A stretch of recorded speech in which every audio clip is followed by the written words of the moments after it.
Rajim. Bismillahirrahmanirrahim.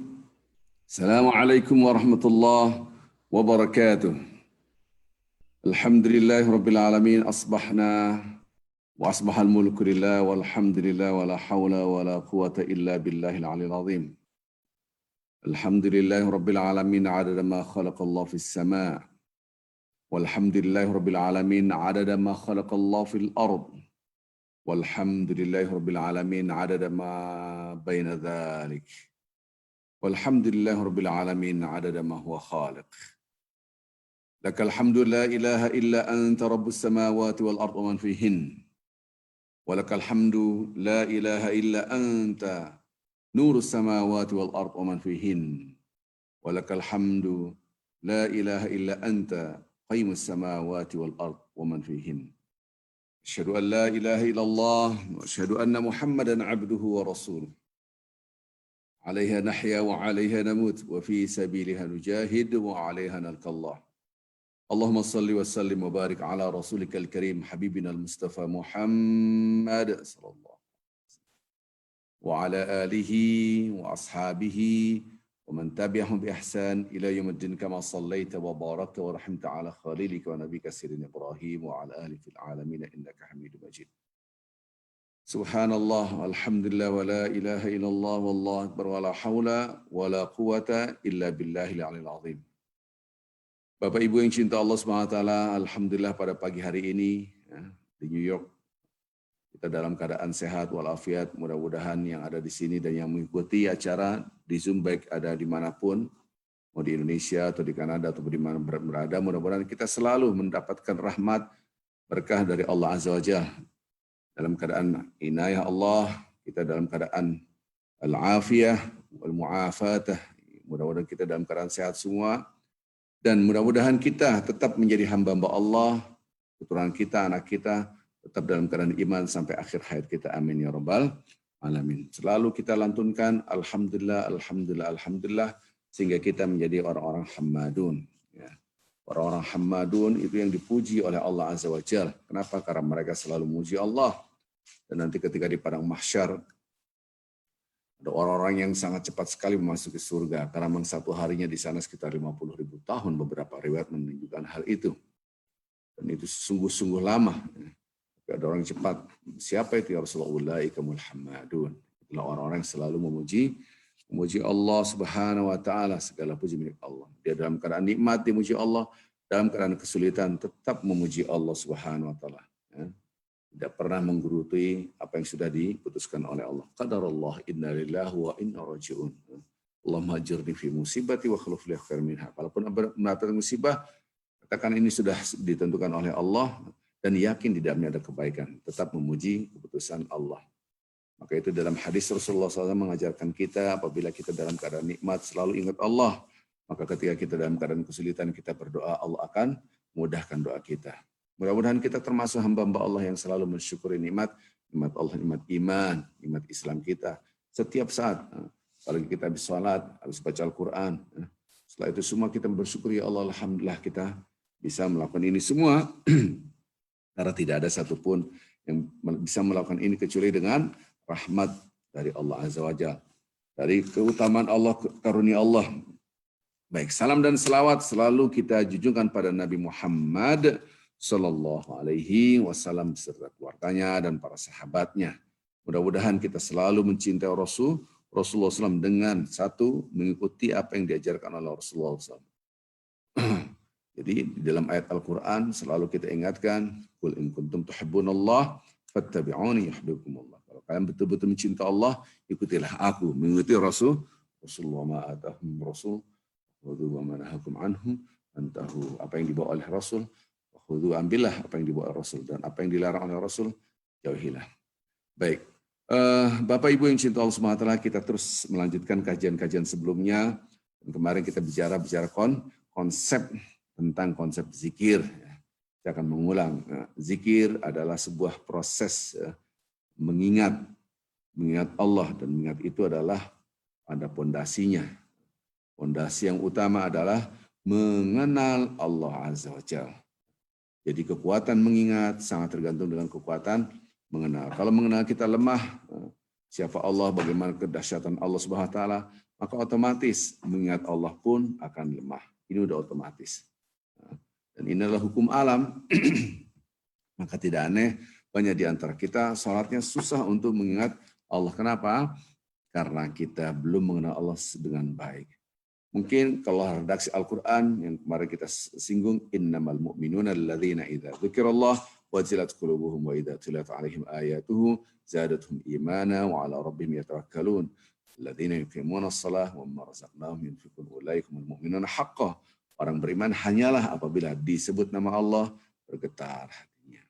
Dibacakan ayat Al-Quran bertambah imannya. Dan mereka selalu mengandalkan Allah, bertawakal pada Allah, mendirikan salat dan berinfak. Mereka itu adalah orang-orang yang beriman dengan sebenar-benarnya. Satu poin saja, apabila disebut nama Allah bergetar. Ini adalah hanya, sesungguhnya orang beriman hanyalah. Jadi kalau diputar, dibalik, nauzubillah, ada orang yang apabila disebut nama Allah tidak ada getaran, maka bukan berarti mereka tidak beriman. Sekarang tadilah redaksi Al-Quran, apabila disebut nama Allah bergetar. Apabila dibacakan ayat Al-Quran bertambah imannya. Mereka bertawakal, mendirikan salat, berinfak. Mereka itulah orang-orang beriman dengan sebenar-benarnya. Sekarang kita balik. Kita balik. Disebut nama Allah tidak ada getaran. Dibacakan Al-Quran tidak bertambah imannya. Ya, sejarah mengandalkan Allah, bertawakal pada Allah. Ini apakah nanti ujungnya mereka itu adalah orang-orang yang tidak beriman? Tidak. Kalau Allah tadi pertama yang redaksi surah Al-Anfal ayat kedua itu, mereka itulah orang-orang beriman dengan sebenar-benarnya. Maka kalau tidak ada getaran, tidak bertambah imannya, mereka itulah orang-orang beriman, tapi imannya belum benar. Tidak boleh kita mengatakan mereka tidak beriman, maka itu imannya belum masuk kuat. Qalatil a'rabu amanna. Orang-orang Arab Badui datang kepada Nabi Muhammad SAW, ya Rasulullah kami telah beriman. Rasulullah SAW tidak bisa mengukur iman dan melihat iman seorang dalam hatinya, hanya Allah. Maka turunlah Jibril memberitahukan kepada Nabi Muhammad SAW, Qul, katakan kepada mereka, ya wahai Nabi, wahai Rasulullah, katakan apa? Lam tu'minu, kalian belum sampai level iman. Walakin qulu aslamna, tapi katakanlah kalian masih Islam, berserah diri. Sampai levelnya Islam, belum sampai iman. Kenapa? Walamma yadkhil imanu fi qulubikum, karena iman belum sampai dalam hati kalian. Ini yang disebut dengan qulub, hati kita.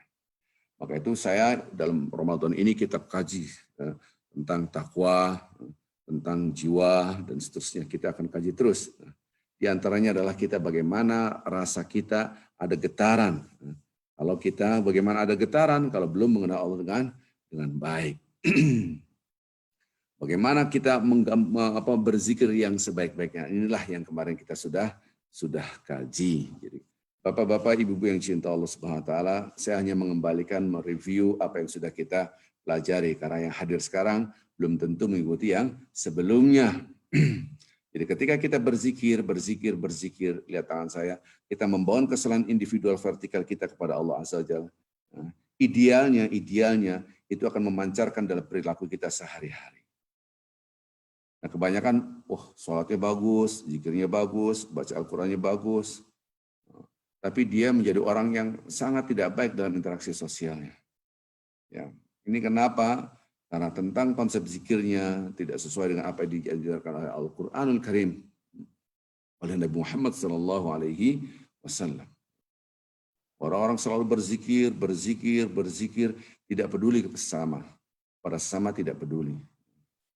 Ada orang yang selalu membaca Al-Quran, tapi tidak peduli, lupa tanggung jawab sosialnya, tanggung jawab kepada istrinya, kepada suaminya, kepada anaknya. Maka itu beribadah dengan ilmu. Harusnya sholat itu membangun kesolehan sosial. Maka itu redaksi Al-Quran yang kemarin kita sudah ingatkan. Innal insana khuliqa halu'an idza masal syarru jazan wa idza masal khairu manun illal musallin alladzina hum 'ala salatin da'imun. Ada dua sifat di dalam diri manusia. Apa itu sifatnya? Apabila dia mendapatkan nikmat, dia kikir. Apabila dia mendapatkan kesengsaraan, dia berkeluh kesah. Ini salah. Kecuali orang yang mendirikan sholat. Yaitu orang yang mendirikan sholat, yang menjalankan sholat terus-menerus.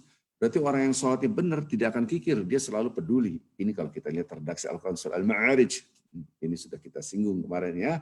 Kemudian berarti ketika dia membangun kesalahan individual vertikal, harusnya membangun kesalahan sosial horizontal. Dan hari ini kita akan bahas bagaimana hubungan kita kepada Allah Subhanahu wa taala, membangun hubungan kita kepada sesama.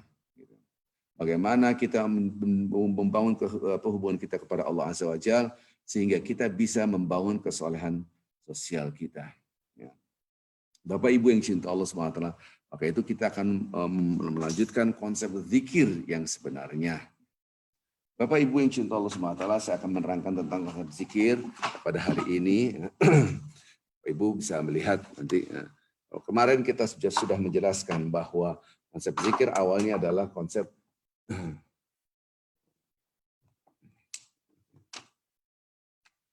zikir, ini pondasinya adalah mengingat Allah adalah mengenal Allah. Kemarin, mengenal Allah kita sudah membahas, yaitu dengan tauhid rububiyah. Maksudnya apa? Apa yang kita lihat, apa yang kita rasakan di alam semesta ini langsung dikembalikan pada yang satu, namanya tauhid. Tauhid itu mengembalikan pada yang satu, yaitu Allah Azza wa Jalla. Barulah di sini disebut dengan, setelah itu bangunan zikir harus pondasinya mengenal Allah, baru mengingat di sini. Mengingat Allah. Mengingat Allah dengan konsep seperti yang kemarin kita sudah terangkan, Allah. Barulah kembali pada diri kita. Diri kita.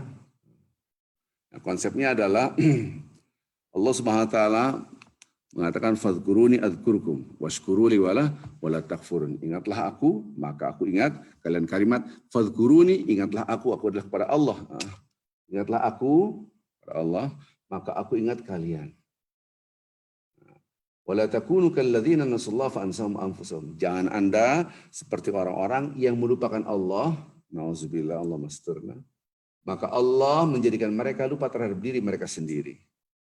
Bukan berarti ketika ingatlah aku, barang siapa ingat Allah, maka Allah ingat kita. Oh, berarti kalau orang nggak ingat Allah nggak ingat orang itu dong. Kalau kita nggak ingat Allah, berarti Allah nggak ingat kita. Oh, salah ini. Ini pemahaman yang salah. Kenapa? Karena Allah mustahil tidak ingat. Mungkin kita lupa, tapi Allah nggak pernah lupa. Karena di dalam Islam kita punya keyakinan Allah itu maha sempurna. Tidak ada satupun kesempurnaan buat manusia, makhluknya. Subhanallah. Maka itu ketika kita lupa, wajar manusia. Manusia khilaf, wajar. Dan Muhammad SAW khilaf, wajar. Dia juga manusia. Ketika Rasulullah SAW lupa sholat, harusnya duduk tahiyat awal, dia nggak sujud tahiyat awal. Lupa.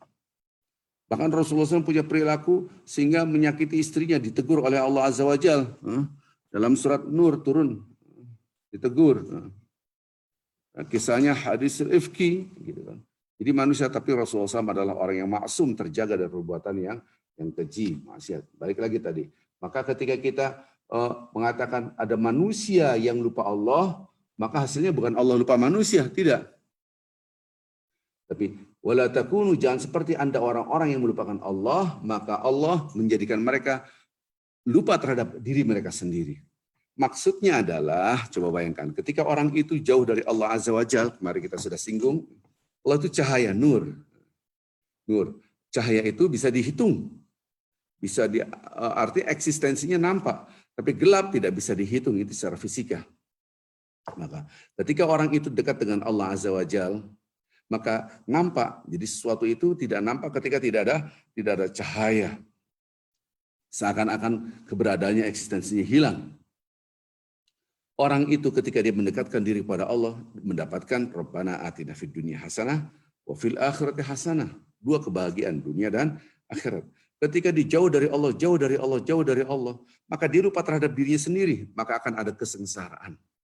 Baik di dunia, apalagi na'udzubillah di akhirat. Maka orang-orang kafir nanti ketika di akhirat digiring ke neraka, ya laitani kuntu turaba. Coba dulu aku menjadi debu, menjadi tanah. Walaupun dijawab oleh binatang, oleh manusia, enggak apa-apa, lebih baik daripada aku masuk neraka. Berarti keberadaannya adalah seperti tidak ada. Dia lupa terhadap dirinya sendiri. Orang berbuat maksiat. Efeknya kepada dia akan rugi. Dia kalau dia sendirian, kalau dia punya keluarga, dia punya suami, maka merugikan suaminya, merugikan anak-anaknya. Kalau dia seorang istri, dia berbuat maksiat, maka merugikan satu keluarganya. Apalagi menjadi seorang suami. Dia pemabuk, dia pezina, apapun, itu akan merusak kepada keluarganya. Kenapa? Redaksi Al-Quranul Karim, taqu fitnatan la tusibanna alladziina zalamu minkum khassah. Hati-hati kamu, pelihara diri kamu, jagalah diri kamu dari murka Allah, fitnah dari sanksi Allah, hukuman Allah yang dikenakan, yang ditimpakan bukan kepada yang zalim saja, yang enggak zalim pun terkena. Maka rugi. Orang itu rugi. Orang jauh dari Al-Quran rugi. Pertama dia dalam keadaan gelap dalam tanda kutip tadi. Yang kedua ketika di akhirat nanti tidak akan bisa membantunya. Siapa yang membantunya? Secinta-cintanya suami kita, istri kita, dia tidak akan banyak membantu. Bahkan tidak bisa membantu. Kecuali Al-Quran Karim amalan kita. Mudah-mudahan kita termasuk hamba-hamba Allah yang mencintai Allah melalui mencintai Al-Quran. Itu gambaran dan Allah menjadikan mereka lupa terhadap diri mereka sendiri. Ketika orang berbuat maksiat, dengan senangnya dia, taruhlah dia mabuk-mabukan, sholat juga enggak. Berarti dia lupa terhadap dirinya sendiri. Karena sesungguhnya manusia itu adalah apa yang kita lakukan untuk kebahagiaan. Kita ini melakukan sesuatu itu untuk kebahagiaan. Apapun, sekecil apapun yang kita lakukan, tujuannya itu supaya happy, supaya senang. Enggak ada enggak? Apapun. Gitu kan. Padahal sumber kebahagiaan adalah Allah Azza wa Jalla. Sumber kebahagiaan Allah, maka sebetulnya sangat mudah kita pahami. Untuk mendapatkan kebahagiaan, maka kita mendekatkan kepada yang maha bahagia. Siapa itu? Allah Azza wa Jalla. Maka itu ini gambaran. Apa maksud apa? Mereka menjadikan mereka lupa terhadap diri mereka sendiri. Itulah yang kita akan bahas hari ini. Nah, sekarang kita akan contohkan kemarin. Contohnya subhanallah, maha suci Allah. Balik lagi ke diri saya. Diri saya seperti apa? Kalau di dalam diri kita merasa kita paling hebat, gitu kan? Ini yang disebut dengan zikiran titik nol. Titik tidak berdaya, la haula wala quwata illa billah, la haula wala quwata. Kita tidak punya apa-apa illa billahnya Allah.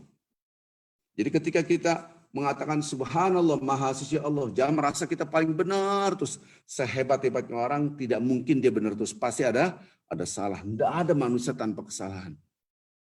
Nah, maka itu kita jangan merasa paling benar terus. Disinilah akan keluar setelah ada titik nol itu akan keluar akhlak. Akhlak dalam arti interaksi sosial kita. Mohon maaf. Pemahaman akhlak dulu kita harus pahami. Pemahaman akhlak itu bukan hanya interaksi sosial, kemarin sudah kita singgung ya. Ketika saya menghormati sesama manusia itu akhlak, iya betul. Tapi kebanyakan orang hanya diikat akhlak adalah bagaimana berinteraksi sosial dengan manusia. Salah, bukan hanya itu. Itu sangat sempit. Di dalam Islam akhlak bukan hanya itu. Maka itu kadang-kala ada perkataan-perkataan seakan-akan benar padahal salah. Bahkan kadang-kala kita disuruh milih. Pak Ustadz, ada orang tidak sholat, tapi akhlaknya baik loh. Sangat humble, lembut, suka negur, senyum, bla bla bla. Ada orang berhijab, tapi tidak baik akhlaknya. Ada orang sholat, tapi akhlaknya tidak baik. Ada orang tidak sholat, tapi akhlaknya baik. Nah, gitu kan. Bahkan ada yang mengatakan, tidak apa-apa, pemimpin walaupun tidak beriman pada Allah, yang penting akhlaknya baik, tidak korupsi. Ada gitu juga. Subhanallah, Bapak-Bapak, Ibu, insyaallah subhanahu. Inilah pemahaman religion understanding yang tidak didesain oleh Al-Quran dan Hadis. Harusnya religion understanding by Al-Quran dan Hadis design. Pemahaman kita harus dibentuk oleh Al-Quran dan Hadis. Maka itu ketika saya menghormati orang, itu akhlak. Bukan hanya itu. Bukan I have to respect everyone. Konsep Islam ada bukan hanya menghormati siapapun. Maka jangan dipilih dua-duanya neraka. Ada orang sholat tapi akhlaknya tidak baik. Ada orang tidak sholat, akhlaknya baik. Jangan memahami seperti itu. Milih mana? Ada pemimpin tidak beriman tapi tidak korupsi. Tidak bla bla bla bla. Semua baik. Ada orang pemimpin beriman tapi akhlaknya tidak baik. Milih mana? Dua-duanya neraka, ngapain milih? Dua-duanya neraka. Ada orang pakai hijab, perilakunya jelek. Ada orang yang tidak pakai hijab, dua-duanya neraka ngapain? Dua-duanya nggak benar. Jadi bagaimana? Lihat, perhatikan itu. Maka pemahaman akhlak harus kita pahami bukan hanya berkaitan dengan antara manusia dan manusia. Bukan kita I have to respect everyone, tetapi adalah respect your God, yourself, everyone, and everything. Kita harus menghormati siapa yang menciptakan kita. Inilah, jangan sampai lupa sang pencipta. Setelah itu maka kita mengenal siapa diri kita.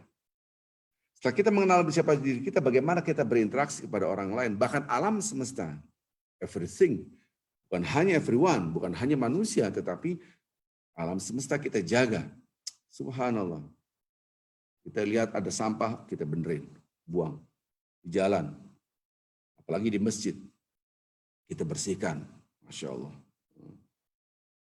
Kenapa? Karena kita harus menjaga dan menghormati lingkungan.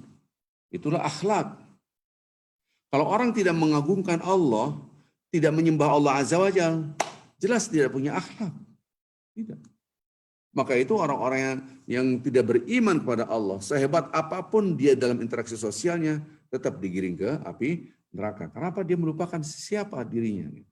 Jadi sebagai hamba Allah, gitu kan. Maka itu kita akan membahas ini di sini. Ketika baru kita mengerti betapa banyak orang berzikir tapi tidak membawa ketakwaan. Inilah takwa. Inilah nanti kita akan bahas takwa. Karena kita dalam bulan Ramadan ini, inilah konsep berzikir.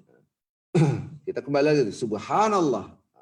Ingatlah Allah sebagai maha suci. Tidak ada setitik pun kesalahan. Jangan Anda merasa benar terus. Pasti salah. Ada kesalahan. Maka wala tuzakku anfusakum. Jangan Anda merasa paling hebat, paling suci. Tidak.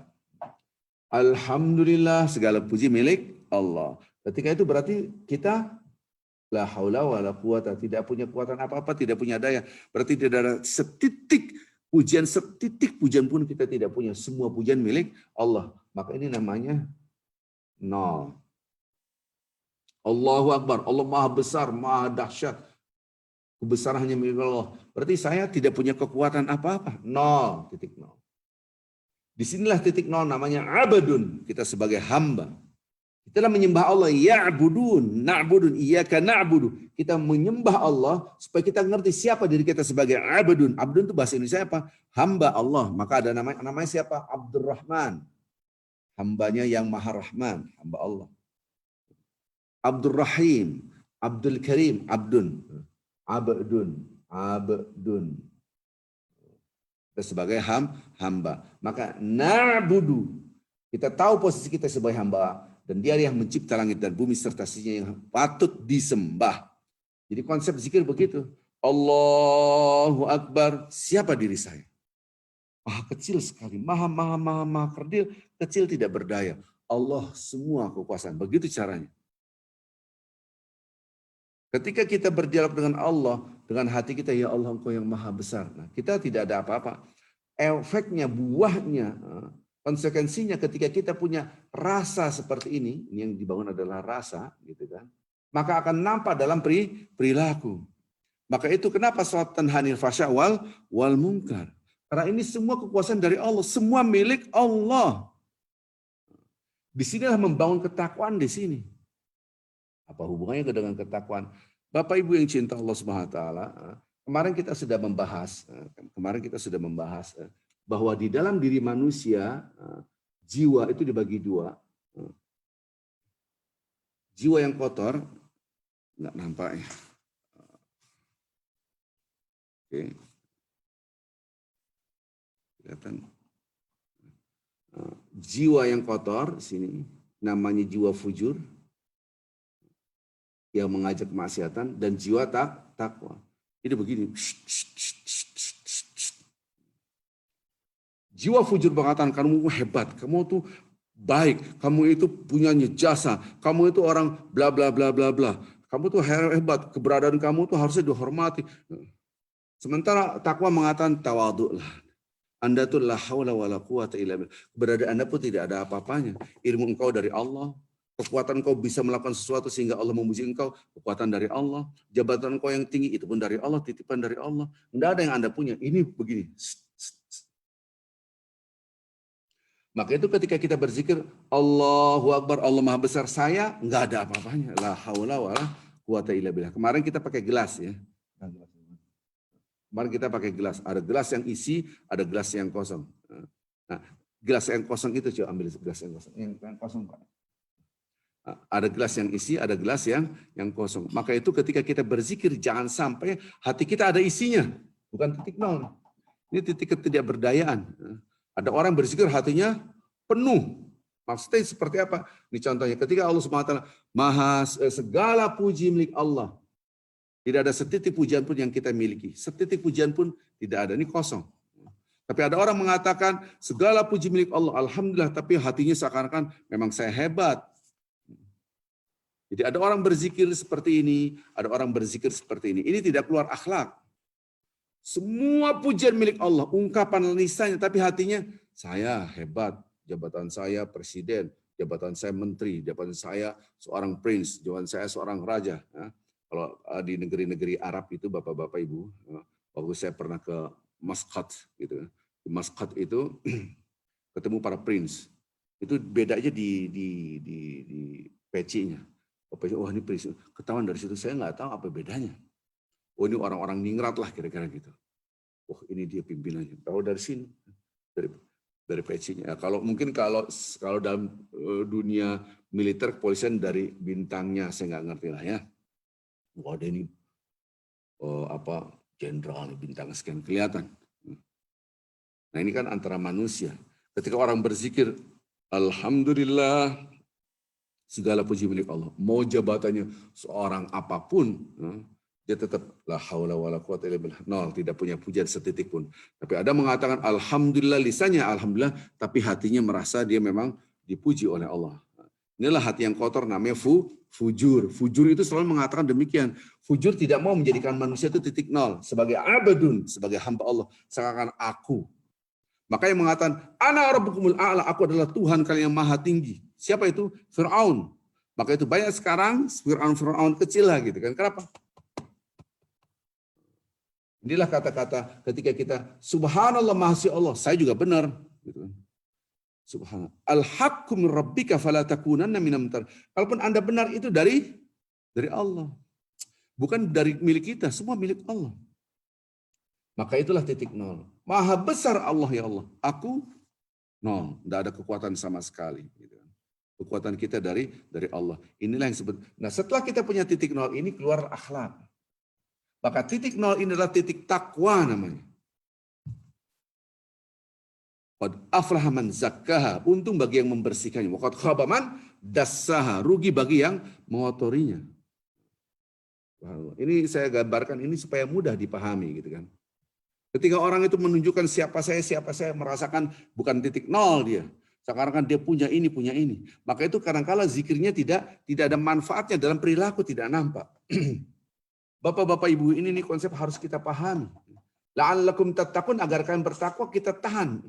Kenapa? Dengan ya Allah aku nggak makan, nggak minum, nggak ada dayanya apa-apa. Ternyata makan minum dahsyatnya luar biasa. Kalau nggak makan, nggak minum gimana kekuatan kita? Semakin kita merasakan kelaparan, semakin kita merasakan titik nol. Maka itu kadang-kala bapak-bapak ibu, nah ini ya, pahami kata-kata saya. Maka dalam hidup kita sering sekali kita harus mengambil hikmah dari kesengsaraan. Entah Anda sakit, entah Anda mendapatkan musibah, entah apapun. Kenapa? Karena Allah ingin menjadikan Anda pada titik nol. La haula wala quwata illa billah. Selama ini Anda berdiri dengan tegak, berikan sakit. Selama ini Anda merasa hebat, punya kekuasaan, punya uang, hilang uangnya. Selama ini Anda merasa dipuji, dihina, difitnah orang. Supaya merasakan titik nol. Kenapa? Dia agar kembali, la'allahum yarji'un. Agar dia kembali. Dan kami uji mereka dengan ujian-ujian supaya kita merasakan sampai titik nol. Manusia titik nol itu adalah manusia, ya Allah, la haula. Disitulah diangkat oleh Allah Azza wa Jalla. Maka para nabi dan rasul dan orang-orang soleh adalah manusia-manusia yang terbanyak musibahnya. Inna asyaddan nasi balaan al-anbiya. Orang yang paling banyak musibahnya, orang yang paling banyak kesengsaranya adalah para nabi. Inilah supaya mereka tuh sampai titik nol, sampai derajat yang sangat dicintai oleh Allah Azza wa Jalla. Subhanallah. Nah, maka itu kita harus memahami kenapa zikir ini maksudnya zikir titik, zikir yang tidak ada keberdayaan diri kita, ya Allah Subhanahu. Maka itu kita sujud. Lihat redaksi Al-Quran. Redaksi Al-Quran bahwa orang-orang Islam tarahum ruk'an sujadan. Anda akan melihat mereka ruku dan sujud. Lambang kemuliaan kita wajah. Siapa sih kamu? Kesombongan. Wala tusar khaddaka linnas. Ini lambang kemuliaan wajah nih. Kepala ini lambang kemuliaan wajah.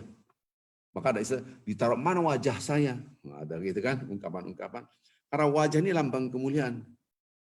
Tuhan. Ketika kita sujud Bapak-bapak Ibu, wajah ini sejajar dengan yang paling bawah. Biasa kalau orang marah berdiri gitu kan, dia berdiri, kemudian kakinya digini. Siapa sih dia? Digoyang-goyang. Jadi menginjak seperti itu. Seakan-akan dia hina. Siapa sih? Tidak ada apa-apanya. Orang seakan-akan dia menghina orang. Berarti seakan-akan yang paling bawah kemudian diinjak-injak begitu seperti itu menunjukkan kehinaan. Maka di set up oleh Allah Azza wa Jalla. Wajah kita sejajar dengan kulit yang paling bawah. Maka ketika dia sholat kaki kita begini. Sejajar kita. Supaya kita sampai titik nol. Begitulah berzikir. Maka Allah paling dekat dengan hambanya ketika dia dalam keadaan sujud. Jangan dipahami hanya sujud akhir saja. Inilah konsep zikir. Jadi konsep zikir ketika kita ingat Allah, ingat diri kita. Nah selama ini kita berzikir hanya satu arah. Allah Maha Besar, Allah Maha Besar, Allah Maha Besar, Allah Maha Suci, Allah Maha Suci. Tentu tidak begitu. Subhanallah, subhanallah. Maksud saya begitu. Alhamdulillah. Ya Allah, segala puji milik Allah, segala puji milik Allah. Dia tidak mengembalikan pada dirinya. Sehingga dalam kehidupannya, ini ada yang salah ini. Tetap dia, ini ada yang salah konsep zikirnya. Maka dia tidak membersihkan jiwanya. Maka kemarin kita sudah berikan analogika yang dasar sekali dari Nabi Muhammad SAW. Hadis Rasulullah SAW ketika Rasulullah SAW di hadapan para sahabat. Ara'aytum in kana bi babi ahadikum nahrun yaqtasil min khamsa maradun fi kulli yawm. Coba bayangkan Anda bagaimana wahai para sahabat-sahabatku. Apabila di antara kalian rumahnya di depannya ada sungai, depan pintunya ada sungai yang sangat jernih, dia mandi setiap hari 5 kali. Apakah tersisa dalam tubuhnya adalah yang kotor? Para sahabat menjawab, tidak ya Rasulullah, tidak tersisa dari tubuhnya kotoran, berarti bersih. Fadzalika misu salawatul khams. Itulah seperti salat 5 waktu. Yang Allah membersihkan dari dosa-dosanya. Ini menunjukkan salat sama dengan mandi. Bayangkan, bersih. Inilah maksudnya qad aflaha man zakkaha. Untung bagi mereka yang membersihkannya. Zakah, membersihkan. Membersihkan itu ketika kita sampai titik nol. Ketika Anda merasa hebat. Itulah yang disebut dengan orang yang tidak tahu diri. Padahal semua dari Allah. Disinilah esensi daripada takwa itu sendiri. Apa hubungannya takwanya di mana Ustaz? Saya akan gambarkan begini. Bapak Ibu yang cinta Allah Subhanahu wa taala, ini paradigma. Lihat ini paradigma. Orang yang bertakwa, kerangka berpikirnya, lihat ini, semua milik Allah. Orang yang tidak bertakwa, yang fujur, seakan-akan tidak ada hubungan dengan Allah. Milik dirinya sendiri. Baik, agak ke sini Pak, tidak kelihatan.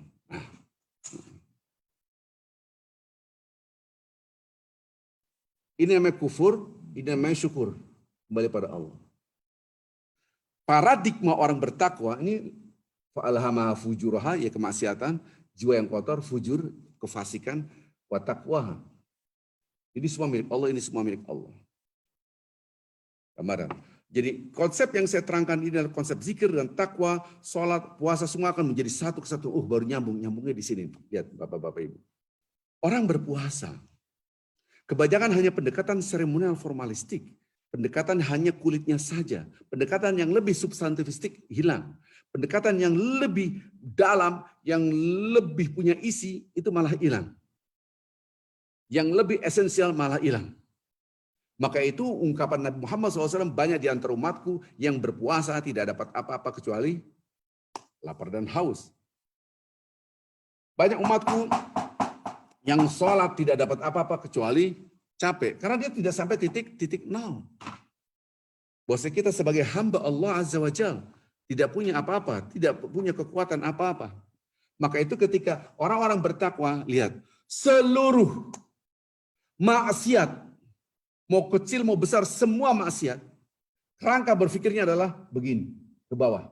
Ke bawah itu maksudnya adalah alam semesta serta seisinya. Ini begini nih kalau saya gambarkan begini. Ini alam semesta serta seisinya. Alam semesta serta isinya dikembalikan kepada Allah. Bukan kepada diri kita, kepada Allah. Maksudnya apa? Nih lihat. Kalau saya melihat istri saya adalah ini istri saya. Saya melihat anak saya ini adalah anak saya. Saya melihat harta saya ini harta saya. Saya melihat jabatan saya ini milik saya. Itu adalah kerangka berpikir fujur namanya. Karena begini. Padahal semua milik Allah. Ini istri saya betul, tapi milik Allah. Allah yang menitipkan kepada kita. Maka saya harus servis istri saya karena pertanggungjawabannya di akhirat, bukan di sini. Ini anak saya, betul, tapi milik Allah. Maka saya harus bertanggung jawab pada anak saya. Nanti pertanggungjawaban di akhirat. Summalatus alunna yauma idzin aninaim. Semua nikmat akan dipertanyakan. Ini suami saya, betul. Ini adalah titipan dari Allah. Saya harus servis dia karena ada pertanggungjawaban di akhirat kelak. Begitu. Ini harta saya betul, tapi milik Allah semua. Jadi semua maksiat berangkatnya begini kerangka berpikirnya. Yang kemarin kita terangkan tentang mengenal Allah. Yang kemarin kita merangkan tentang mengenal Allah, ini alam semesta. Alam semesta serta seisinya diatur yang disebut dengan hukum alam. Orang yang tidak mengembalikan pada Allah begini, kufur, tertutup. Orang yang mengembalikan pada Allah terbuka. Inilah alam semesta dikembalikan pada Allah. Semua dikembalikan pada yang satu. Semua yang dikembalikan pada yang Allah yang satu namanya tauhid. Tauhid apa? Rububiyah. Nanti tauhid asma, nanti saya akan terangkanlah pelan-pelan. Ini agak dalam. Ustaz, susah banget dipahami. Saya kasih gambaran yang mudah sekali. Ya. Saya kasih gambaran yang mudah. Dan saya kasih sampel yang banyak. Oke. Begini Bapak-Bapak Ibu. Ini kerangka berpikir, kacamata. Sekarang kita ngambil yang gampang-gampang saja. Ini waktu itu saya jalan-jalan. Jalan-jalan, masuk mall. Tiba-tiba saya ngelihat seorang ibu marahnya luar biasa kepada anaknya. Lepas kontrol, dipukul, anak kecil. Bang, dasar kamu, malu-maluin mama aja. Aduh, saya nggak bisa ngeliat anak kecil dipukul, nggak bisa. Saya intervensi. Ibu kasihan itu anak. Apa kamu? Anak-anak saya. Gak usah intervensi. Terserah saya. Lihat kata-katanya. Ini anak saya. Terserah saya. Lihat ini, gambar ini. Anak-anak saya. Terserah saya. Ini anak saya, terserah saya. Saya diem aja. Saya dimarahin gimana anaknya? Karena saya dimarahin. Anaknya juga bukan saya. Saya bilang, iyalah itu anak ibu. Kalau itu anak saya, ibu berarti istri saya. Segituin aja. Dia mikir. Dia langsung dia diam. Apa kamu masih marah aja kan? Mungkin ngeliat jangan-jangan hati, boleh juga. Sorry Dori ya. Gitu kan. Wah ngomongnya nyakitin banget. Semua ini contoh. Kita kasih gambaran yang lain. Ya, gambar yang lain. Istri dimaki-maki, bahkan dipukul. Pak, enggak boleh begitu. Kamu tuh siapa? Terserah saya. Jadi suatu hari saya, ada orang curhat sama saya. Ini Pak Ustadz. Dia suruh lihat videonya. Astagfirullahaladzim. Istrinya dipukul, diinjek. Yang video ini anaknya. Gitu kan. Sambil ketakutan. Ini bisa ke polisi gitu kan. Dia bilang nggak usah. Kita ketemulah suaminya. Oh terserah saya. Ditunjuk, diinjek-injek. Astagfirullahaladzim. Dimaki-maki. Ini istri-istri saya, terserah saya ini cara berpikirnya. Atau ketika orang itu melakukan hubungan seks bebas. Terserah saya. Ini tubuh-tubuh saya. Sama-sama suka kok. Gitu kan. Astagfirullahaladzim. Free sex gitu kan. Atau LGBT. Ini kerangka berpikir juga begitu. Waktu itu lagi heboh di Indonesia tentang LGBT diangkat. Orang-orang yang mengatakan, loh ini laki-laki senang dengan laki-laki, bebas dong kita gitu kan. Perempuan suka dengan perempuan, bebas mau menikah. Ya kan tubuh-tubuh kita. Sekarang saya hormati Anda menikah lain jenis, laki-laki nikah dengan perempuan, nggak apa-apa, masa Anda tidak menghormati saya? Gitu kan. Yang satu ini laki-laki, saya suka laki-laki, enggak apa-apa dong. Waduh, coba. Maka ada pejabat negara, ya, kita harus mengerti bagaimana perasaan mereka. Terekspos itu. Dia mendukung LGBT, dahsyatnya. Maka ketika ada konferensi LGBT terbesar se-Asia Tenggara, tanah itu digulung. Di mana itu? Itu di Sulawesi itu. Ketika ada gempa itu, dahsyat. Orang-orang LGBT ini tubuh-tubuh saya terserah saya mau nikah dengan sesama jenis, terserah ini tubuh-tubuh saya. Kerangka berpikirnya, Bapak-Bapak Ibu jangan terjebak dengan maksiat-maksiat ini. Saya fokus pada kerangka berpikirnya. Ini milik aku, ini milik aku. Seakan-akan bukan titik kalau saya nggak punya apa-apa, semua milik Allah. Maka ketika orang maksiat apapun, jangan berzina, terserah tubuh saya. Mau apa kamu, nggak usah intervensi. Dilarang, Anda ngeliat sesuatu yang haram, nggak boleh ngeliat kayak gitu, haram. Mata-mata saya, HP saya, urusan apa ente? Mata saya, HP saya, tubuh milik saya, gitu kan? Yang LGBT, laki suka laki, tubuh saya terserah saya. Yang free sex, tubuh saya sama saya terserah saya, semua terserah saya. Disinilah Anda merasa punya. Bapak-bapak Ibu saya kasih ilustrasi yang mudah sekali. Bapak-bapak Ibu pastilah dalam hidup kita pernah bertamu, gitu kan? Di depan saya ada Pak Ferdi nih. Seandainya saya bertamu ke rumah Pak Ferdi. Saya datang ke rumah Pak Ferdi, saya duduk sebagai tamu nih. Kemudian rumah Pak Ferdi ini, keren banget. Ada TV-nya, ada jam dinding yang mahal, gitu kan? Ada di dalam ada, itu kulkasnya besar sekali. Ada bla-bla, mebelnya bagus-bagus, ada pajangan. Pertanyaannya adalah, adakah Anda keberanian apabila harusnya TV sebelah sini tuh bagusnya, mebelnya ngadep sini. Anda berani ngatur nggak? Pak Ferdi nggak ada, kita atur-atur TV kita bilang. Kira-kira dimarahin nggak sama Pak Ferdi? Jelas dimarahin. Ini rumah saya kamu ngatur-ngatur. Karena yang punya hak mengatur adalah yang punya tuan rumah, bukan kita. Kita ini tamu. Supaya kita ngerti bahwa ini semua milik Pak Ferdi. Maka ketika pilih Pak Ferdi, terserah dia punya, dia ngatur. Anda nggak bisa intervensi. Saya nggak punya HP Pak Ferdi, pinjam HP-nya dong. Ini. Kemana Pak HP Pak Ferdi? Nggak tahu tuh gimana. Sebentar. Tiba-tiba di sini di gambar Pak Ferdi itu ada gambar wajah Pak Ferdi, istrinya dan anak-anaknya, kan gitu kan. Saya otak-atik. Jadi gambar sana, jadi gambar monyet gitu kan. Ada gambar monyet jadi. Pasti kok jadi gambar marah lah dia. Kamu minjem kok otak-atik. Ini HP saya terserah. Anda bukan punya, ini HP bukan milik Anda. Kalau bukan milik Anda, Anda tidak punya hak mengatur. Milik mengatur. Yang memiliki yang mengatur. Pahamilah itu. Bahwa sang pemilik, sang pengatur. Sang pemilik, sang pengatur. Ini takwa, Maka ketika kita masuk rumah orang, ini milik orang. Nggak usah pakai ngatur. Ikutin aja. Udah ikutin. Rumahnya kayak gimana sih? Ya nggak bisa punya hak kita mengatur.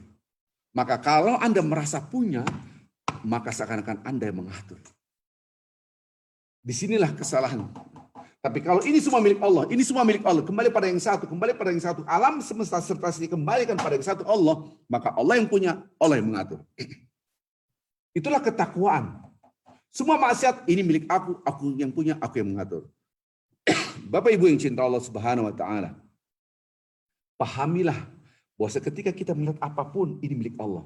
Kemarin mengenal Allah gimana? Melihat makanan, Masya Allah Subhanahu. Melihat minuman, kemarin kita redaksi, afartumul ma'a alladzi tashrabun. Apakah Anda tidak melihat air yang kalian minum? Anda tidak memperhatikan ini milik Allah, Allah yang ngasih. Kita minum ya Allah, alhamdulillah ya Allah. Makan udah kenyang ya Allah, alhamdulillah ya Allah. Gitu kan? Alhamdulilladzi at'amana wa saqana. Ya Allah, aku bersyukur Engkau telah memberikan makan, Engkau telah memberikan minum ya Allah, alhamdulillah. Maka redaksi Al-Quran, alladzi at'amahum min ju' wa amanu min khauf. Semua milik Allah, kembali kepada Allah. Dialah Allah yang menghilangkan lapar. Aku yang menghilangkan lapar, hai manusia. Tapi kebanyakan orang makanan yang hilangin lapar. Minumannya menghilangkan dahaga. Seakan-akan Tuhan tidak ada. Maka banyak orang habis makan, mantap, enak banget tadi masakannya, Masya Allah. Masya Allah nggak ada, luar biasa. Kalau kita udah nempel di sini, Masya Allah. Habis dari pup, WC, buang air kecil, buang air besar, lega. Nggak ada Allahnya, nggak ada. Aduh, saya kebelet sekarang udah enak banget, lega. mantap. Nggak ada Allahnya. Nggak ada ghufranaka, nggak ada alhamdulilladzi. Ya Allah, alhamdulilladzi azhabani al-adha wa afani. Aku bersyukur ya Allah. Kau telah mengeluarkan kotoran dari tubuhku ya Allah. Dan kau berikan kesehatan, ghufranaka, ampunan engkau ya Allah. Nggak ada Allahnya. Bangun tidur. Aduh, olahraga. Mantap banget tidur tadi malam, Masya. Ada nggak ada Allahnya? Ketika ini milik Allah, ya alhamdulilladzi ahya Allah. Aku bersyukur kau telah memberikan tidur, istirahat, dan aku masih hidup sekarang. Begitu, ini kerangka berpikir. Nah, ketika kerangka inilah mengenal Allah. Mengenal Allah sebagai pondasi, mengingat Allah. Nah, ini alam semesta ini dikembalikan pada Allah, namanya tauhid. Maka sekarang kita lihat, balik lagi tadi, seandainya Pak Ferry saya minjem bukunya, oke minjem buku. Apakah Anda berani coret-coret? Di buku ini coret-coret. Buka buku, coret-coret. Lalu kok buku saya dicoret-coret? Ya terserah saya. Ini kan buku saya, Arifin. Emang kalau buku kamu terserah. Maka yang mengatur itu semua adalah yang punya. Subhanallah. Nggak punya hak Anda ngatur-ngatur.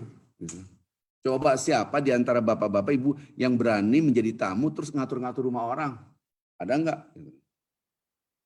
Saya pernah tuh masuk rumah orang, iseng-iseng duduk, lama banget bikin tehnya. Saya bisa jalan-jalan, saya ngeliat gini, di atas apa? Di pintunya ada jimat. Diuntel-untel, diikat-ikat. Wah, ini jimat nih, kayak kafan kayaknya. Akhirnya saya iseng-iseng saya lompat. Saya buka, apaan sih? La ilaha illallah. Gitu. Ini mah musyrik ini. Tahu nggak apa di dalamnya? Itu doa Abu Darda supaya rumahnya terprotek.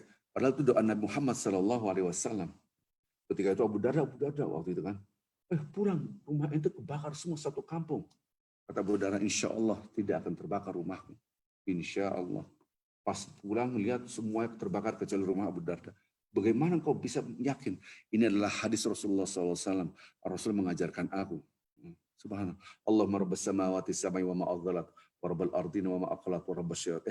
Allahumma anta rabbi la ilaha illa anta alaika tawakkaltu wa anta rabbul arsyil azim. Masya Allah kan wa ma lam yasha lam yakun wa la hawla wa la quwata illa billahil aliyyil azim. A'lamu anna Allah ala kulli syai'in qadir. Wa anna Allah qad ahata bi kulli syai'in ilma. Allahumma inna na'udzubika min syarri nafsi wa min syarri syaitan wa syirik wa min syarri kulli dabbatin anta akhidhu bi nasiyati inna rabbi ala siratal mustaqim. Ini ditulis Abu Darda ini. Tapi ditempel di jadi jimat kan kacau. Ini kisah. Ya, kebanyakan orang itu, apakah iya Anda anak sakit dikasih resep dokter pun resepnya ditempel di jidat? Kan enggak, harusnya diolah. Ketika ada doa itu bukan jadiin jimat tempel situ. Supaya rumahnya tidak kebakar, rumahnya tidak ada musibah. Ini salah. Tapi saya nggak berani ngatur-ngatur gitu kan. Mungkin paling saya tegur doang, ini nggak benar nih gitu. Hati-hati. Kalau ini terserah saya, emang terserah dia sih rumah-rumah dia. Saya keluar pun dipasang lagi akhirnya. Ya kan saya tidak punya hak. Itu rumah-rumah dia. Itu musyrik. Maka kita sebagai tamu balik lagi nggak punya hak mengatur tuan rumah. Kenapa? Pahami bahwa yang punya, yang memiliki, dia yang berhak mengatur. Tapi ketika yang tadi ceritanya ini ceritanya adalah ketika ini anak saya terserah saya yang punya, saya mengatur, seakan-akan begitu. Astagfirullahaladzim. Tidak ada yang kita punya bapak-bapak ibu yang cinta Allah. Semua milik Allah Azza wa Jalla. Maka semua perbuatan ketaatan kepada Allah Azza wa Jalla karena semua adalah milik Allah. Kita punya? No. Tidak punya apa-apa. Sekarang saya akan bahas tentang puasa bapak-bapak ibu. Perhatikan. Perhatikan di sini. Jam berapa? Jam 5 lewat di Indonesia. Perhatikan, ini penting sekali, sangat penting.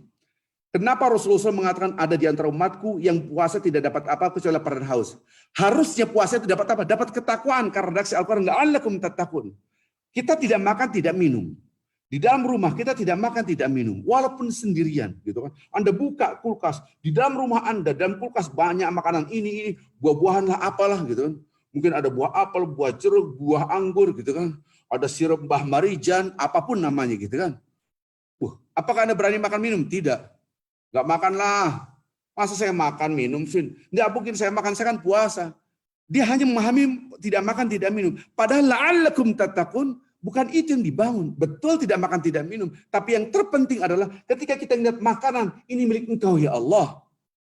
Aku tidak makan karena engkau yang punya, maka engkau yang mengatur aku. Aku tidak makan. Allah mengatakan, tidak boleh makan. Dari terbit fajar sampai terbenam matahari. Ya Allah, ini milik engkau. Walaupun aku lapar, aku mau makan. Tapi ini milik engkau. Engkau yang punya, engkau yang mengatur.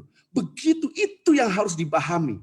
Ketika saya mau haus, jujur aja saya mau minum nih sekarang. Kenapa? Kering ini. Haus. Ya Allah, air milik engkau.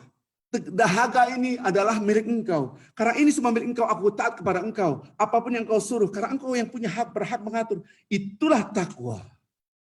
Itulah takwa.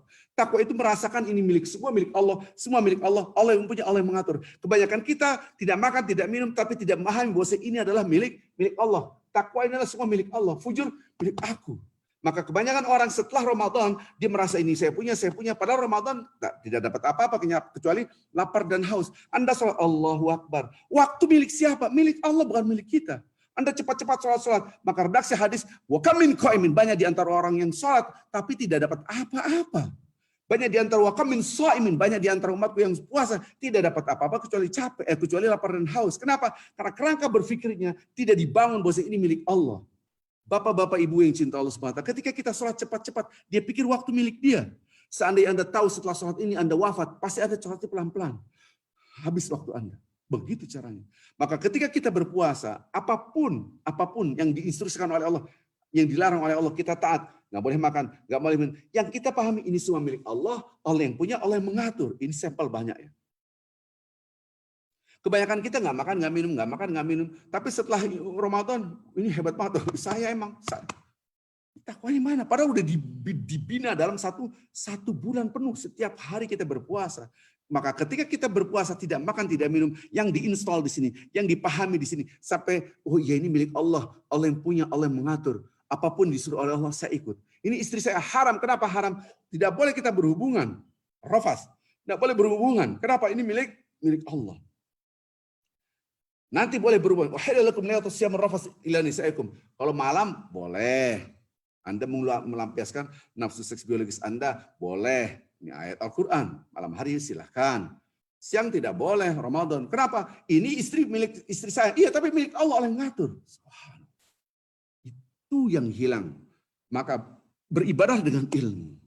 Maka ketika kita ibadah puasa, lisan kita nggak boleh ngomong bentak-bentak. Nggak boleh. Wala yaskhab. Orang berpuasa wala yaskhab, wala yajhal. Ngomong bentak pun nggak boleh. Itu lidah, jangan bentak-bentak itu suara. Terserah saya. Mulut saya, lidah saya. Kan kebanyakan begitu. Ini takwanya di mana? Maka pemahaman titik nol adalah titik ketidakberdayaan. Disinilah titik daripada kita memahami takwa itu sendiri. Subhanallah. Maka redaksi Al-Quran, ya ayuhan nasu ubudu, hai manusia, sembahlah Rabbakumul ladzi khalaqakum. Tuhanmu yang mencipta kalian. Walladzina min qablikum, dan orang-orang sebelum kalian. Supaya kita tahu, yang kemarin kita terangkan, kalaulah ayah saya sekarang ini umur 5 tahun sedang bermain di sungai, terus saya di mana? Tidak tahu. Keberadaan kita baru la haula wala quwata. Maka itu redaksi ayat la'allakum tattaqun. Hai manusia, ubudu rabbakumul ladzi khalaqakum walladzina min qablikum la'allakum tattaqun. Sembahlah Tuhanmu yang menciptakan kalian dan orang-orang sebelum kalian agar kalian bertakwa. Agar Anda mengerti titik nol.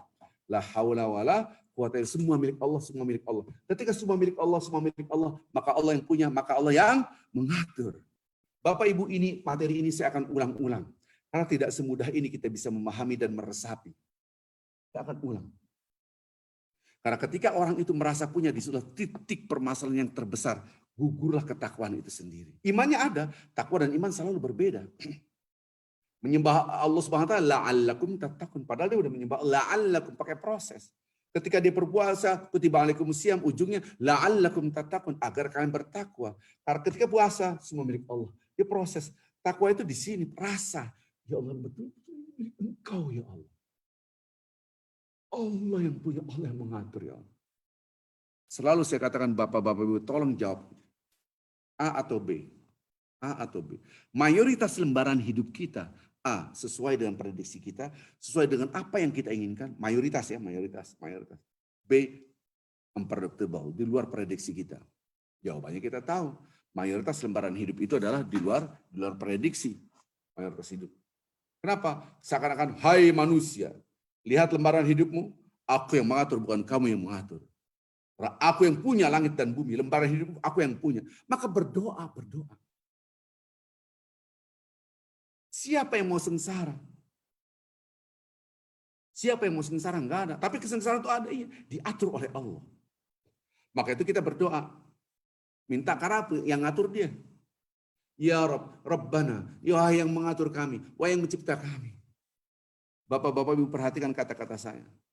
Realita kehidupan mayoritas di luar prediksi kita di set up, diatur oleh Allah, mayoritas di luar prediksi kita supaya manusia sadar bahwa Anda harus berdoa, minta kepada yang mengatur. Itu pun banyak yang tidak berdoa. Bagaimana seandainya diatur oleh Allah Azza wa Jalla sesuai dengan prediksi manusia? Wih, merasa jadi Tuhan mereka. Aku yang punya, aku yang ngatur. Diatur oleh Allah mayoritas lembaran hidup itu unpredictable, di luar prediksi. Saya nggak memprediksikan di New York nanti sakit sekian lama, rumah sakit, nggak ada prediksi. Dan siapa sih yang mau sakit? Nggak ada. Qadarullah, Allah yang sudah menentukan. Dan kita yakin di dalamnya ada kebaikan. Allah yarham, Bapak Haji Jumaina. Saya pun nggak kebayang, wafat. Nangis. Satu hari, 2 hari nangis. Kenapa? Masya Allah, ini chairman masjid kita yang berjuang mati-matian. Ngurusin saya. Termasuk Pak Yahya, Pak Ferdi. Ngurusin saya. Dia sehat badannya. Dipanggil oleh Allah. Subhanallah. Siapa? Ini udah kehendak Allah. Allah yang ngatur. Unpredictable. Banyak nih. Maka itu kita berdoa. Mudah-mudahan kita termasuk hamba Allah yang selalu mengembalikan pada satu titik semua milik Allah. Inilah titik nol, kita tidak punya apa-apa, semua milik Allah. Maka ketika subhanallah, masya Allah, aku pasti tidak salah. Alhamdulillah segala puji milik Allah, aku tidak punya setitik pujian. Allah Akbar, Allah Maha Besar, aku tidak ada kebesaran titik semua milik Allah. Begitu. La ilaha illallah, tidak ada yang patut diagungkan, disembah, tidak ada yang berhak disembah kecuali Allah. Maka jangan sok Anda diagungkan, dipuji-puji. Wah, hebat sekali. Milik Allah semua. Begitu caranya. Itulah namanya takwa. Baik Bapak Ibu yang cinta Allah SWT, selamat berbuka puasa yang ada di Indonesia. Yang udah buka puasa mungkin ya, di jam 5:30, 6 ya. Bagi yang sudah berbuka puasa. Balik lagi tadi bahwasanya ketika kita berzikir Bapak, itu milik Allah. Itu milik Allah jadi titik nol. Nah sekarang saya berjalan, punya pakaian, naik mobil. Wah, hebat sekali mobil kamu. Apakah kita mau sombongin? Enggak lah, ini rezeki dari Allah. Mana punya? Ini juga milik Allah. Anda jalan, kamu sehat banget kayaknya deh. Makmur banget. Subhanallah, Allah Akbar. Alhamdulillah ini milik Allah semua. Begitu caranya. Dia tidak pernah menyombongkan siapa saya. Dahsyat. Enggak ada takaburnya, enggak ada. Kenapa? Kerangka berpikirnya semua milik Allah. Dahsyat. Lidahnya mau ngomong, begini-gini. Gak boleh ngomong itu, lidah milik Allah kan, dalam hati kita, ini milik Allah. Gak boleh kita sembarang ngomong. Jelek-jelekin, apalagi menjelek-jelekin suami. Waduh, zaman sekarang banyak curhat, jelekin suami, jelekin istri. Hancur banget. Padahal libasul lakum. Suami itu seperti pakaian, Anda buka, berarti Anda membuka aib sendiri. Sama saja Anda telanjang bulat depan orang. Sama itu persis. Redaksi Al-Quran, suami istri adalah libasul lakum. Kecuali Anda berbicara tentang solusi, how to solve the problem. Berbicara dengan orang soleh, hati-hati. Orang-orang soleh tahu aturannya, ini nggak boleh, ini harus begini. Dia ikut aturan. Banyak Rasulullah SAW datang kepada Rasulullah SAW, begini-begini cerita. Oke, Rasulullah dia atur. Karena dia begini caranya. Dia tahu solusinya, how to solve the problem. Gitu. Tapi kalau Anda datang kepada orang yang tidak ada imannya, wah ini berbahaya sekali. Baik lagi tadi, lidah milik Allah, mata juga milik Allah. Maka tumbuhlah namanya ujungnya ketaatan kepada Allah, menjalankan perintah Allah, menjauhi larangannya. Tapi tidak sederhana itu ternyata cara berpikir. Maka itu nanti Bapak-Bapak Ibu setelah pengajian ini duduk di rumah Anda. Lihat. Masya Allah, subhanallah, ini semua milik Allah. Alhamdulillah saya bisa menikmati rumah ini. Ada mebel, ada TV, ada ruang ini. Ya, Masya Allah, rumah saya Alhamdulillah ya Allah. Coba biasakan kayak gitu. Lihat anak kita mungkin lagi istirahat lagi. Allahumma sholli Muhammad. Ya Allah, Masya Allah, anak saya dari Engkau ya Allah. Kau menitipkan anak ini ya Allah. Kita cium anak kita. Pipinya Masya Allah, cipika-cipiki. Ibu-ibu nanti lihat suaminya. Waduh.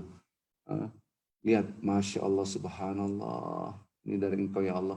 Ini titipan Engkau ya Allah. Dalam hati Masya Allah, subhanallah, akbar, tabarakallah. Coba tes. Ini milik Engkau, aku dikasih. Ini titipan dari Allah. Saya harus menservis, melayani. Bapak-bapak juga itu melihat istrinya, Masya Allah. Dilatih. Latih habit of man tauhid. Kebiasaan berpikir kembalikan pada yang satu. Dilatih. Dilatih. Yang jarang cipika-cipiki, jablay, jarang dibelai. Cium. Masya Allah, subhanallah. Jadi bapak-bapak lihat istrinya, Masya Allah, subhanallah. Sambil berzikir, Allahu Akbar. Habis Anda peluk, ya Allah, alhamdulillah ya Allah, ini titipan Engkau ya Allah. Pertanggungjawaban nanti di akhirat, semua pertanggungjawaban. Begitu caranya. Suami juga begitu. Jadi nanti para istri-istri lihat ya, yang ibu-ibu yang ikut pengajian nih, ya, kebetulan suaminya lagi tidur ataupun lagi ngapain nggak tahu, nanti dilihatin aja. Ya. Kalau di sini pagi-pagi mungkin habis capek dia tadi malam sahur, habis itu tidur lihatin suami, Masya Allah, subhanallah. Diam-diam Anda cium pipi, Masya Allah, ini dari Engkau ya Allah. Cipika-cipiki, nanti suami bangun. Kenapa kamu? Dipeluk langsung, Masya Allah, mas, Engkau dari Allah. Tumben cium. Habis ikut pengajian Al-Hikmah, mas. Udah cepet-cepet, bayang ikut pengajian Al-Hikmah. Selama ini saya jablay, gitu, saya cari gitu kan. Ini penting Bapak-Bapak Ibu. Kalau kita ini milik aku. Nah sekarang seandainya ini HP, ini saya pegang HP ini bukan punya saya Bapak-Bapak. Ini HP punya Masjid Al-Hikmah. Ini punya Masjid Al-Hikmah nih. Woi. Dari siapa? Dari presidennya namanya Pak Yahya. Pak Arvin nih. SIM card-nya punya Masjid Al-Hikmah, punya Pak Yahya. Saya pakai. Ini saya jaga banget. Jangan sampai ya Allah kita jaga karena punya orang. Seandainya di sini ada anak saya main mobil-mobilannya, ini punya masjid ini nanti rusak. Dijaga karena kita beda rasanya ketika ini milik orang lain. Saya pernah kejadian berapa tahun yang lalu lupa saya. Naik mobil. Pak Arvin ikut saya. Oke. Mobilnya mobil mewah nih kan. Habis, kenapa Pak? Saya sakit banget. Mungkin di asam urat atau apa kayak Pak Ferdi ini lagi sakit gitu. Akhirnya saya nyeletuk, apa saya yang bawa? Parfum bisa nyetir nggak? Iya, ya itu sih sebetulnya kalau saya sih maunya begitu, tapi nggak apa-apa ini. Ya nggak apa-apa saya. Apa yang terjadi saya nyetir? Allah Akbar, nggak enak banget. Kok nggak enak? Padahal tuh mobil mewah. Saya nggak pernah pakai mobil mewah. Itu pertama kan sama mobil. Kenapa nggak enak? Wah hati-hati banget. Apalagi ada di samping saya. Mobil pelan-pelan. Gitu. Coba kalau mobil kita. Mobil orang lain. Kayak kita pakai mobil baru. Di samping kita lagi yang punya. Beda. Rasa itu beda. Rasa itu beda. Sekarang gini deh. Bapak-bapak di rumah orang lain dengan bapak-bapak di rumah diri sendiri. Beda kan? Kita di rumah kita, seandainya kita senang pisang goreng ataupun apa, nggak ada orang, mungkin kakinya diangkat begini, makan pakai kaos oblong, pakai celana pendek, makan lagi rumah kita.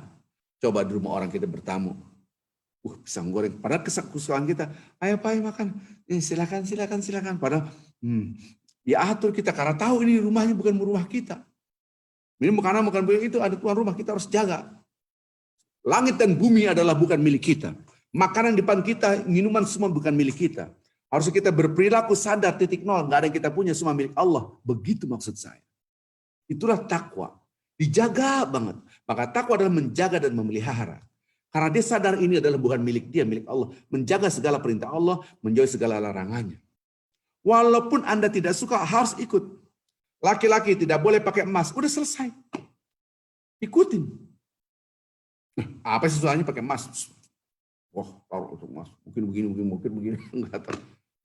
Udah kata Allah Subhanahu wa taala dan Rasulnya, jangan, ya sudah selesai. Ikut saya taat apapun. Begitu caranya. Nah, inilah yang disebut dengan milik Allah. Maka Allah sang pemilik, maka Allah yang mengatur. Mudah-mudahan kita bisa memahami ini, gitu kan? Maka berzikir adalah, ketika kita, ya Allah Engkau maha besar, aku tidak punya apa. Nanti Bapak-Bapak Ibu ada video-video untuk merasakan rasa memang tidak punya apa-apa titik nol ini. Nah ini akan tumbuh kalau kita mengenal Allah. Ini semua milik Allah. Makanan milik Allah, minuman milik Allah. Nafas milik Allah. Wasubh idza tanaffas. Surat Takwir. Hey, itu nafas aku yang ngatur ya. Makan lapar hilang. Alladzi at'amahu min ju'. Hey, itu lapar aku yang menghilangkan ya.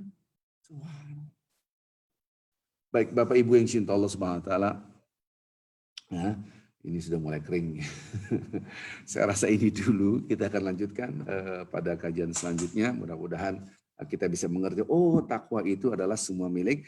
Oh titik nol, oh berzikir ini begini dikembalikan pada diri kita. Sehingga ketika kita berzikir tidak pernah kita menjadi takabur lagi, sok lagi, sombong lagi. Merasa ini milik aku, milik aku, milik aku. Apalagi ada yang merasa milik surga. Salah. Itu neraka. Jangan. Ya. Jadi orang yang tawadu, menjadi orang yang rendah hati. Tutur kata kita ada cahaya Allah, pendengaran kita ada cahaya Allah, penglihatan kita semua ada cahaya dari Allah Azza wa Jalla. Saya rasa itu saja, mohon maaf yang sebesar-besarnya, pasti ada salah, ada khilaf. Kalau ada pertanyaan dari Bapak-Bapak Ibu, silakan saja. Ya. Bagi yang mau berbuka puasa, yang mau berbuka puasa di Indonesia, selamat berbuka puasa. Kita berdoa, mudah-mudahan kita dan keluarga kita dan anak kita menjadi orang-orang yang bertakwa kepada Allah Azza wa Jalla. Ya. Dan kita doakan yang dalam keadaan kesulitan, mudah-mudahan dimudahkan oleh Allah. Yang dalam keadaan kesempitan, dilapangkan oleh Allah. Yang dalam keadaan sakit, mudah-mudahan diangkat penyakitnya oleh Allah Azza wa Jalla. Yang sudah wafat, mudah-mudahan diampuni dan dijadikan kuburnya mereka dan menjadi raudhah min riyadhil jinan. Subhanakallah bihamdika, asyhadu an la ilaha illa anta, astaghfiruka wa atubu ilaik. Assalamualaikum warahmatullahi wabarakatuh. Silakan Pak Kris. Ya, jazakallah khair, Ustaz Arifin. Bagi Bapak dan Ibu-ibu yang ingin mengajukan pertanyaan, silakan di-unmute sekarang. Ya, silakan.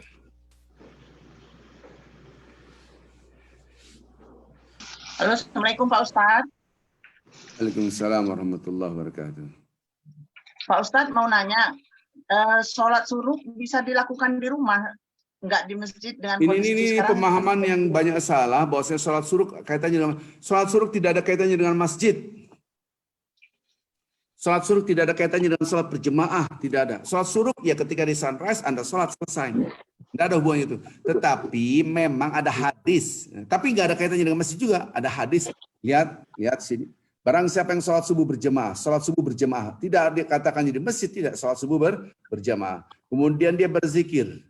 Tanpa berkata-kata. Tidak ngobrol. Sampai waktu sunrise, waktu syuruk.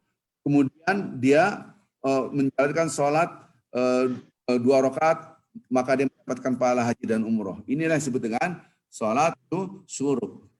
Ustaz, saya nggak sholat berjemaah, boleh sholat syuruk. Sholat syuruk sendiri itu berdiri sendiri. Yang tadi hanyalah syarat-syarat hanya untuk mendapatkan pahala haji dan umroh. Gitu. Jelas Ibu siapa tadi ya?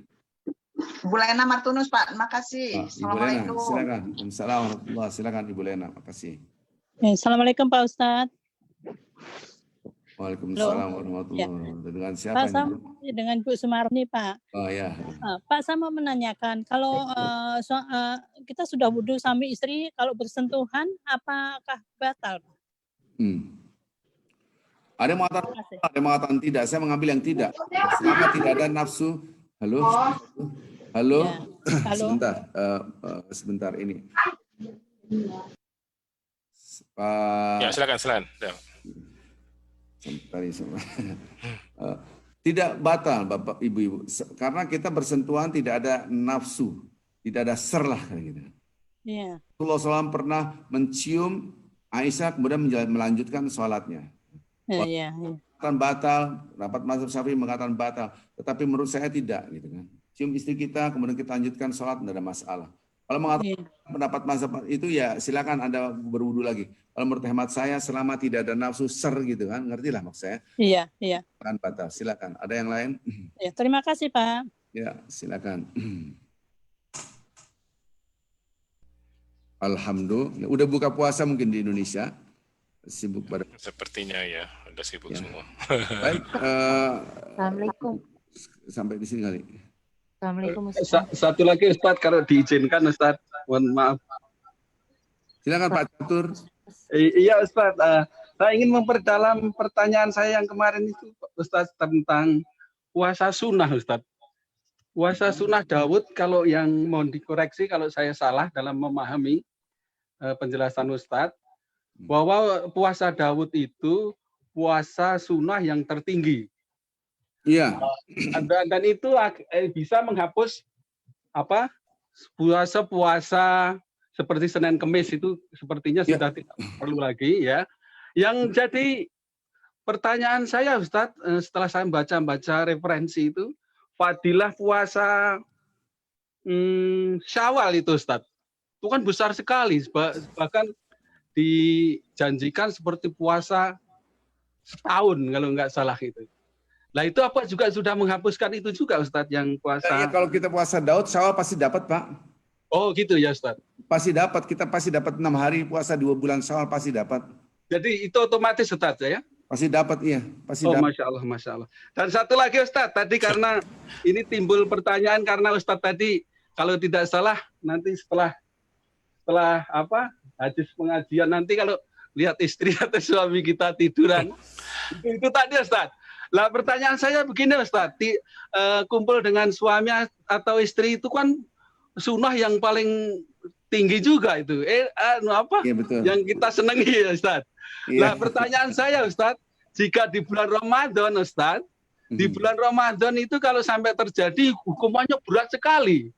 Sampai nggak apa-apa kalau malam hari nggak apa-apa Pak, jangan siang aja. Ya itu dia Ustadz, kalau siang hari kan itunya sampai berat sekali itu, sampai 2 bulan berturut-turut puasa. Iya, kafarahnya berat, betul. Ya, karena bukan hubungan intimnya, tetapi pelecehan terhadap kesucian bulan Ramadan. Gitu. Oh gitu ya Ustaz. Karena kalau kita rusak puasa kita dengan kegiatan lain, misalkan kita makan atau apa kan tidak seberat kalau kita itu ada penjelasannya apa gitu Ustaz? Makan juga berat kalau dengan sengaja, dia tidak akan bisa dihapuskan walaupun seumur hidupnya dia berpuasa. 1 hari makan aja, itu dosanya juga besar. Dia tidak akan bisa membayarnya walaupun dia seumur hidupnya berpuasa. Hadisnya seperti itu, sama-sama berat. Permasalahan bukan makannya, melecehkan kesucian Ramadannya. Permasalahan bukan hubungan intimnya suami istri, tapi melecehkan kesucian Ramadan. Itu permasalahannya gitu. Masya Allah. Kalau Anda mau hubungan, uhilla lakum lailatus siyam rafathu ila nisaikum. Dihalalkan buat Anda berhubungan intim ketika malam Ramadan, malam berpuasa. Silakanlah gitu kan. Iya. Iya, yang menjadi dilema saya itu kok ini padahal disunahkan, tetapi setelah kita rusak karena di waktu puasa itu karena pelecehannya itu ya Ustaz ya. Iya, bukan hubungan intimnya. Ya. Gitu, okay? Saya kira cukup dan malam-malam aja Pak Catur, nggak usah siang-siang. enggak saya tadi terlintas saja Ustaz. Terlintas itu kok tapi kok hukumannya berat sekali. Emang hukumnya berat karena pelecehan terhadap Ramadannya. Oh gitu ya Ustaz ya. Oh iya gitu kan. Berarti sama juga kalau kita batal puasa karena sesuatu yang itu juga ya berat juga ya sebenarnya. Anda boleh batal puasa asalkan dibenarkan para musafir gitu kan. Iya. Sakit gitu kan, mau diapain? Oke, lanjut. Nambah nuwun, terima kasih jazakallah khair. Sama-sama. Oke, kita selesaikannya Pak Kris. Oh, gitu. Oke, ya silakan mau tutup Pak. Ya. Baik, marilah kita sama-sama berdoa kepada Allah Azza wa Jalla ya. Al-Fatihah. A'udzubillahi minasyaitonir rajim. Bismillahirrahmanirrahim. Alhamdulillah rabbil alamin. Ar-Rahmanir Rahim. Maliki yaumiddin. Iyyaka na'budu wa iyyaka nasta'in. Ihdinas siratal mustaqim. Siratal ladzina an'amta 'alaihim ghairil maghdubi 'alaihim waladdallin. Amin. Allahumma salli wa sallim wa barik ala rasulika wa nabiyika sayyidina Muhammadin wa ala alihi wa sahbihi wasallam. Ya Hannan ya Mannan ya badi'us samawati wal ardi ya dzal jalali wal ikram ya hayyu qayyum. Ya Karim ya Karim ya Karim. Allahumma innaka 'afuwun karim tuhibbul 'afwa fa'fu 'anna ya Karim. Rabbana zalamna anfusana wa illam taghfir lana wa tarhamna lanakunanna minal khasirin. Ya Allah, kami telah melakukan dosa mentolerir diri kami sendiri sengaja atau tidak sengaja, baik yang kami sadari atau yang tidak kami sadari. Kalau Allah bukan rahmat dan ampunan-Mu ya Allah, sungguh benar kami termasuk hamba-hamba-Mu yang merugi. Ya Allah, jangan Engkau siksa kami, Engkau hukum kami karena kami khilaf. Karena kami dosa. Janganlah Engkau jadikan dosa yang telah kami lakukan sehingga kami sulit membaca Al-Quranul Karim. Janganlah Engkau jadikan dosa yang telah kami lakukan sehingga kami sulit untuk bersabar. Janganlah Engkau jadikan dosa-dosa kami sebagai penghalang kami untuk mendapatkan hati yang khusyuk. Ya Allah, bimbinglah kami ya Allah. Bimbinglah keluarga kami, pasangan hidup kami, anak-anak kami. Ampunilah dosa kami semua. Dosa kedua orang tua kami yang telah mendidik kami, membesarkan kami. Sayangilah mereka sebagaimana mereka telah menyayangi kami, ya Allah. Limpahkanlah rahmat-Mu, maghfirah-Mu, berkah-Mu kepada umat Nabi Muhammad. Bagi mereka yang dalam keadaan kesulitan, ya Allah, mudahkanlah ya Allah. Bagi mereka dalam keadaan kesempitan, lapangkanlah ya Allah. Bagi mereka dalam keadaan sakit, angkatlah penyakit mereka ya Allah. Ya Allah, bagi mereka yang telah meninggalkan kami, jadikanlah kubur mereka raudhah min riyadhil jinan. Ya Allah, pancarkanlah nur dalam hati dan pikiran kami, dalam hati dan pikiran pasangan hidup kami, anak-anak kami, keturunan kami, sehingga kami semua menjadi hamba-hamba-Mu yang Engkau cintai. Bimbinglah kami ya Allah. Wahai yang membolak-balikan hati, teguhkanlah hati kami agar selalu berpegang teguh pada agama-Mu. Wahai yang maha suci, sucikanlah jiwa kami. Tidak ada satupun yang mampu mensucikan kecuali Engkau ya Allah. Bantulah kami, berilah kami kekuatan untuk selalu berzikir mengingat Engkau, untuk selalu mensyukuri nikmat-Mu, untuk selalu memperbaiki ibadah kepada-Mu ya Allah. Ya Allah, jadikanlah diri kami, keluarga kami, hamba-hamba Engkau yang bertakwa pada-Mu. Ya Allah, kabulkanlah doa kami, terimalah ibadah kami, puasa kami, salat kami, dan semua apa yang telah kami lakukan hanyalah untuk mencari ridha-Mu. Allahumma inna nas'aluka ridhaka wal jannah wa na'udzubika min sakhatika wan nar. Wa sallallahu ala Muhammadin nabiyil ummi wa ala alihi wa sahbihi wasallam walhamdulillahi rabbil alamin. Al-Fatihah. A'udzu billahi minasyaitonir rajim. Bismillah.